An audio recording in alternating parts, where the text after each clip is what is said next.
جو لوگ اللہ پر ایمان لائیں، کہیں کہ ہمارا رب اللہ ہے، پھر اس پر جم جائیں، ان پر فرشتوں کا نزول ہوتا ہے۔ نہ کوئی غم کرو نہ خوف، خوشیاں مناؤ جنت کی جس کا تم سے وعدہ کیا گیا تھا۔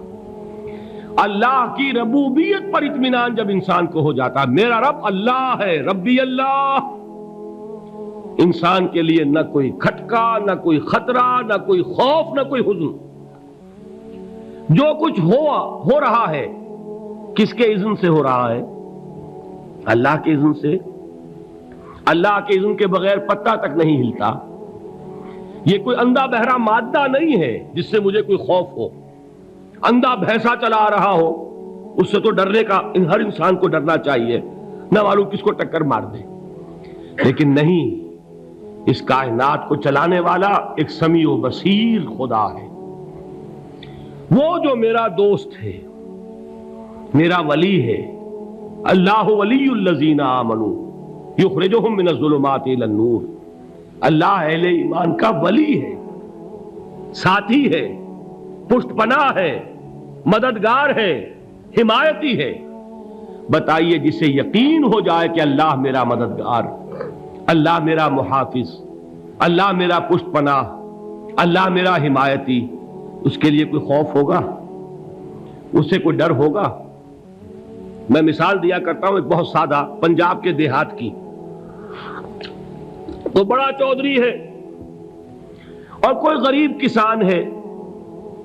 اس غریب کسان کے جانوروں کو ہر وقت اندیشہ ہوگا چوری کا، کوئی میری بھینس کھول کر نہ لے جائے، کوئی میرا بیل کھول کر نہ لے جائے۔ لیکن جس کے بارے میں یہ سب کو معلوم ہو کہ وہ جو بڑا چودھری ہے وہ اس کا دوست ہے، اس کی بچیا کو کوئی خوف ہوگا؟ اس کی بھینس پر کوئی ہاتھ ڈالے گا؟ اسے کوئی اندیشہ ہوگا؟ نہیں۔ کیوں؟ کہ وہ بڑا چودھری، بڑا اس کا یہاں کا سردار، جاگیردار، سب کو معلوم ہے وہ میرا دوست ہے، کوئی میرے خلاف اقدام نہیں کر سکتا۔ اس دنیا میں یہ چھوٹی سی بات اگر آپ کے دلی اطمینان اور سکون کا باعث بن سکتی ہے تو ذرا تصور کیجئے۔ میں لفظ تصور استعمال کروں گا صرف اس لیے کہ اس کا ہم جس کو کہتے ہیں ادراک اور شعور کر نہیں سکتے، اگر کے ساتھ کر سکتے۔ اگر یقین ہو کہ اللہ میرا مددگار اور یقین ہو کہ اللہ ہر آن میرے ساتھ ہے، پھر کوئی خوف، کس کا خوف؟ کوئی شے اللہ سے بالاتر ہے؟ کوئی قوت اس سے زیادہ طاقتور ہے؟ کوئی اس کے ارادے کو بدلنے والا ہے؟ کوئی اس کی مشیت کے آڑے آنے والا ہے؟ یہی بات ہے جو حضور نے فرمائی۔ یہ ایمان کا حاصل ہے لب لباب، کہ دیکھو اچھی طرح اس بات کو ذہن نشین کر لو، اگر تمام انسان مل کر تمہیں کوئی نقصان پہنچانا چاہے نہیں پہنچا سکتے، مگر جو کچھ اللہ نے لکھ دیا ہو، اور تمام انسان مل کر تمہیں کوئی نفع پہنچانا چاہیں نہیں پہنچا سکتے، مگر وہ شے جو اللہ نے طے کر دی ہو۔ آپ پھر میں کہوں گا ذرا طاری کیجئے، اسے فرض کیجئے، اسے سوچئے۔ اگر اس حدیث پر ہمارا دل ٹھکا ہوا ہو تو کسی سے ڈر ہوگا؟ یہ مجھے نقصان نہ پہنچا دے، یہ میری رپورٹ خراب نہ کر دے، یہ میری انکریمنٹ نہ رکوا دے، یہ میرا یہ نہ بگاڑ دے، یہ میرا یہ نقصان نہ پہنچا دے۔ اس کا ڈر، اس کا ڈر، اس کا خوف، اس کی خوشامد، اس کے لیے جا کر طرح طرح سے اپنی عزت نفس کو ذلیل کروانا اس کے سامنے، یہ سب کچھ کیوں کرتا ہے انسان؟ جب سمجھتا ہے کہ اس کے ہاتھ میں میرا کوئی نفع ہے، اس کے ہاتھ میں میرے لیے کوئی ضرر ہے، یہ مجھے کوئی گزن پہنچا سکتا ہے، یہ مجھے کوئی نقصان پہنچا سکتا ہے، یہ میرا کوئی کام بنا سکتا ہے، یہ میری کوئی ضرورت پوری کر سکتا ہے، اسی کا نام شرک ہے۔ جہاں آپ نے یہ سمجھا کہ غیر اللہ کے اندر کوئی طاقت موجود ہے، وہی شرک ہے۔ بتوں سے تجھ کو امیدیں، خدا سے نومیدی، مجھے بتا تو صحیح اور کافری کیا ہے؟ شرک تو یہ ہے۔ جس پر بھی تمہیں یہ خیال ہے، کلمہ ہے یہ کلمہ سوم، لا حول ولا قوت الا باللہ، ذرا اس پر دل کو کبھی اگر آپ تصور کریں، پھر فرض کریں، دل ٹھک جائے اس پر، کوئی طاقت نہیں۔ یہی بات تھی جو شیخ عبد القادر جیلانی رحمۃ اللہ علیہ نے اپنی وصیت میں اپنے بچے سے کہی. 11ویں دینے والے ہیں، لیکن حضرت شیخ عبد القادر جیلانی کی وصیت اور تعلیمات کو کتنے لوگ ہیں کہ جانتے ہو؟ یہ جن مقامات تک پہنچے ہیں وہ کس چیز کی بدولت پہنچے؟ انہوں نے جو پیغام دیا وہ کیا تھا؟ اے میرے بچے، جس طریقے سے قرآن مجید میں حضرت لقمان کی نصیحتیں جو ہے نقل کر دی گئی ہیں، میں یہ عرض کروں گا بالفرض اگر قرآن حضرت عبد القادر جیلانی کے بعد نازل ہوا ہوتا تو شیخ عبد القادر کی یہ نصیحتیں بھی قرآن میں درج ہوتی. اتنی اونچی نصیحتیں ہیں. اے میرے بچے، اس حقیقت کو ذہن نشین کر لے، لا فاعل فی الحقیقت ولا مؤثر الا اللہ. اس کائنات میں نہ کوئی فاعل حقیقی ہے نہ مؤثر حقیقی ہے سوائے اللہ کے. کسی شے میں کوئی تاثیر نہیں اگر اللہ نہ چاہے. آگ جلا نہیں سکتی اگر اللہ نہ چاہے. پانی ڈبو نہیں سکتا اگر اللہ نہ چاہے. زہر ہلاک نہیں کر سکتا اگر اللہ نہ چاہے. کوئی چیز فائدہ نہیں پہنچا سکتی اگر اللہ نہ چاہے. تو در در پہ کیوں سر جھکاتے ہو؟ در در پر کیوں جبیں سائی کرتے ہو؟ سب کے سامنے کیوں ہاتھ پھیلاتے ہو؟ ایک اللہ سے مانگو. ایک اللہ کے سامنے زمین پر اپنی جبین رکھو. لا فاعل فی الحقیقت ولا مؤثر الا اللہ. نظر آتا ہے ہمیں کہ پانی پیاس بجھا دیتا ہے. پیاس بجھانے کی صلاحیت پانی میں نہیں ہے، اللہ کے اذن سے. کھانا بھوک مٹا دیتا ہے. بھوک مٹانے کی صلاحیت کھانے میں نہیں ہے، اذن رب میں ہے. دیکھیے یہی یقین تھا. حضرت موسیٰ علیہ السلام کا واقعہ یاد کیجئے. سامنے سمندر آ گیا ہے. قوم دیکھتی ہے پیچھے کہ گرد و غبار کا طوفان ہے. معلوم ہوا کہ فرعون اپنے لشکر سمیت آ گیا ہے. لشکر جب چلتا تھا تیز رفتاری کے ساتھ تو گرد و غبار کا جو طوفان اٹھتا تھا اس کا تصور کیجیے. اور لمحہ بلمحہ وہ قریب آ رہا ہے. پوری قوم نے کیا کہا؟ اے موسیٰ انا لمدرکون. اے موسیٰ ہم کو پکڑے گئے. قرآن مجید نے تو یہاں وہ باتیں نہیں لکھی ہیں، لیکن تورات میں یہ درج ہے کہ بنی اسرائیل جھگڑنے لگے، دست و گریبان ہو گئے موسیٰ کے ساتھ. موسیٰ ہمیں یہاں مروایا لا کر، اس سے تو ہم ہی بہتر تھے. وہاں کھانے کو ملتا تھا، زندگی تو تھی، بیگار ہم کر رہے تھے، موت تو نہیں تھی. اب جو کچھ ہوگا اس کا تصور کرو، جس طریقے سے ہمارے ٹکڑے اڑائے جائیں گے. تو لڑ رہے ہیں حضرت موسیٰ علیہ السلام سے. یہ تورات کی تفصیل ہے. قرآن میں صرف اتنا آیا ہے، پریشان ہو کر انہوں نے کہا انا لمدرکون. موسیٰ ہم تو پکڑے گئے. اس وقت موسیٰ کا جواب کیا ہے؟ کلا ان معی ربی سیہدین. نہیں، میرے ساتھ میرا رب ہے، وہ راستہ دے گا. بتائیے کہاں راستہ نظر آ رہا ہے؟ یہ ہے ایمان بالغیب. راستہ نظر نہ آئے تب اللہ پر یقین ایمان ہے. جیب میں پیسے ہوں اور تب دل کو اطمینان ہے تو ایمان کس پر ہوا؟ پیسے پر، اللہ پر نہیں. جب وسائل و ذرائع نہ ہو اور پھر یقین ہو کہ اللہ مسبب الاسباب ہے، وہ اسباب کا پابند نہیں ہے، وہ اسباب کا محتاج نہیں ہے، اسباب اس کے محتاج ہیں. اگر یہ یقین ہے تو اللہ پر ایمان ہے. یہ نہیں ہے تو تمہارا ایمان اسباب پر ہے، وسائل پر ہے، ذرائع پر ہے، مادیات پر ہے، اللہ پر نہیں. اس وقت کہاں راستہ تھا؟ کوئی راستہ تھا؟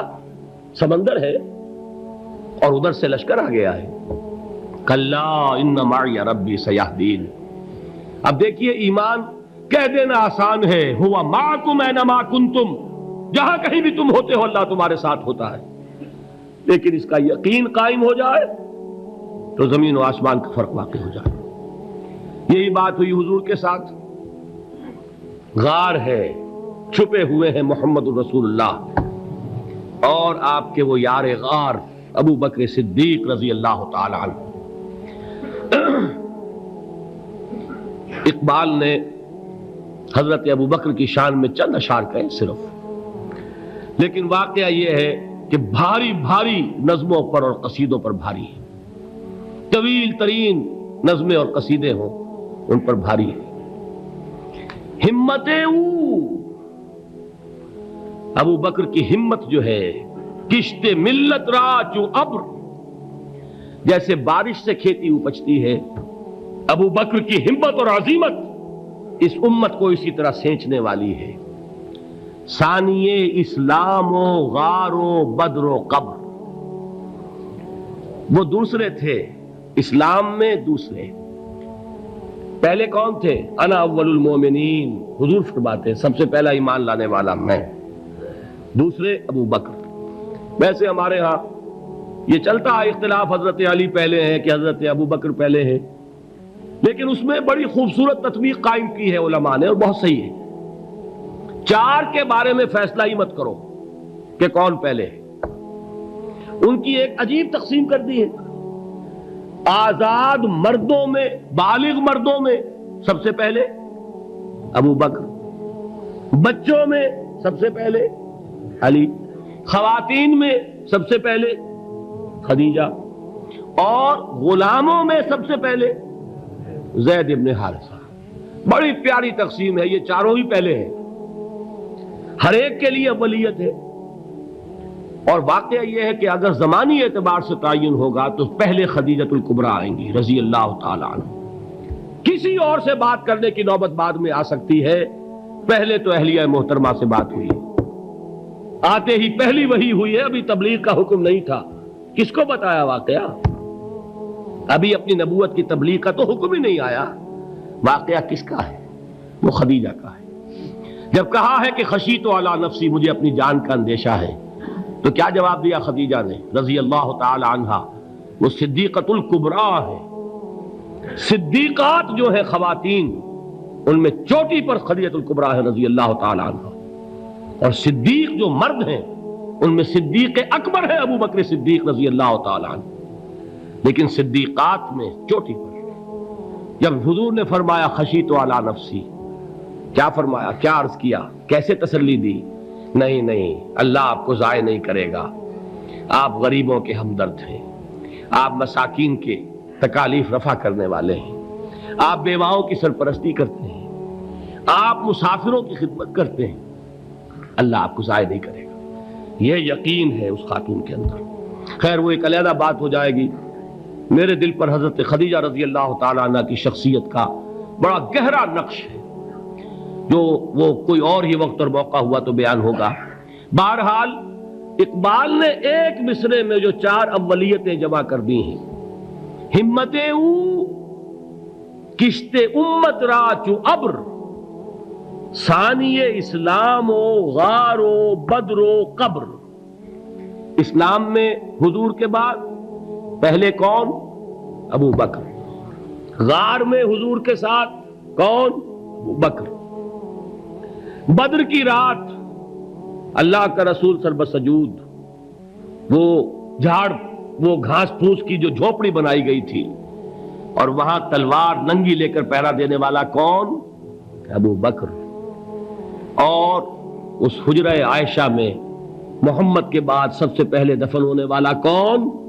ابو بکر رضی اللہ تعالی عنہ صلی اللہ علیہ وسلم۔ وہ جو معاملہ میں سنا رہا تھا غار ثور کا، حضرت ابو بکر بھی حضور کے خیال سے لرز گئے ہیں۔ آپ کو یاد ہوگا کہ جا کر پہلے تمام جتنے سوراخ تھے انہیں بند کیا ہے، ایک سوراخ رہ گیا تھا جس کو بند کرنے کے لیے کوئی کپڑا نہیں تھا، وہاں اپنی ایڑی رکھی ہے، تب کہا ہے حضور سے تشریف لائیے، اور اپنے زانو پر حضور کو لٹایا ہے، اور وہاں کسی موذی جانور نے کاٹا ہے، حضور کی آنکھ لگ گئی تھی، اس وقت اس بل کے اندر جو بھی بچھو ہے کیا ہے واللہ عالم، اس نے کاٹا ہے، اس کی تکلیف کی وجہ سے ابو بکر کی آنکھوں سے آنسو ٹپک گئے، حضور کے چہرے مبارک پر پڑے ہیں، تو حضور جاگے ہیں، معاملہ کیا ہے؟ ایڑی نہیں ہٹائی وہاں سے، مبادا وہ جانور وہاں سے نکل کر محمد الرسول اللہ کو کوئی گزن پہنچا دے، ابو بکر کی ایڑی ہے، جس طرح چاہے کھا لے، ختم کر دے، جان نکل جائے تب کوئی آنچ آئے محمد پر تو آئے، لیکن جیتے جی نہیں۔ وہ ہے ابو بکر حضور کے خیال سے۔ اس وقت حضور نے پھر اپنا لعاب دہن لگایا ہے، اور اس سے پھر آپ کی تکلیف ختم ہوئی۔ جیسے خیبر میں حضرت علی کی آنکھ دکھ رہی تھی، اس کو جو شفا حاصل ہوئی ہے وہ بھی حضور کے لعاب دہن سے ہوئی۔ تو بہرحال اس وقت انہوں نے کہا ہے کہ اے نبی یا رسول اللہ، اگر اس وقت ان میں سے کسی نے غیر ارادی طور پر بھی اپنے قدموں کی طرف جھانک لیا تو پکڑے جائیں گے۔ کیا جواب تھا اللہ کے رسول کا؟ لا تحزن ان اللہ معنا، اللہ ہمارے ساتھ ہے، کیوں گھبراتے ہو ابو بکر؟ یہ ہے ایمان باللہ، میرا مالک اللہ، میرا رازق اللہ، میرا محافظ اللہ، میرا مددگار اللہ، میرا پشت پناہ اللہ، میرا دوست اللہ۔ یہ دوستی ہے اللہ کی جو لب لباب ہے، حاصل ہے ایمان کا، اسی کا نام ولایت ہے۔ اولیاء اللہ کے سروں پر سینگ نہیں ہوتے، جس کے دل میں ایمان راسخ ہو چکا ہو وہی اللہ کا ولی ہے، جسے اللہ پر یقین ہو چکا ہے وہی اللہ کا ولی ہے، جسے یقین ہے اللہ میرے ساتھ ہے، میرا مددگار، میرا پشت پناہ، میرا ساتھی، میرا دوست، میرا محبوب، میرا محب۔ اللہ اہل ایمان سے محبت کرتا ہے، واللہ یحب الصادقین، ان اللہ یحب الذین یقاتلون فی سبیلہ صفا کانہم بنیان مرصوص۔ اللہ محبت کرنے والا، اہل ایمان محبوب، اور اہل ایمان محبت کرنے والے اللہ محبوب۔ والذین آمنوا اشد حبا للہ۔ آپ تصور کیجئے جسے یہ رشتہ ایمان یا رشتہ ولایت حاصل ہو جائے، الا ان اولیاء اللہ لا خوف علیہم ولا هم یحزنون، آگاہ ہو جاؤ، اللہ کے دوستوں کے لیے نہ کوئی خوف ہے نہ کوئی حزن ہے۔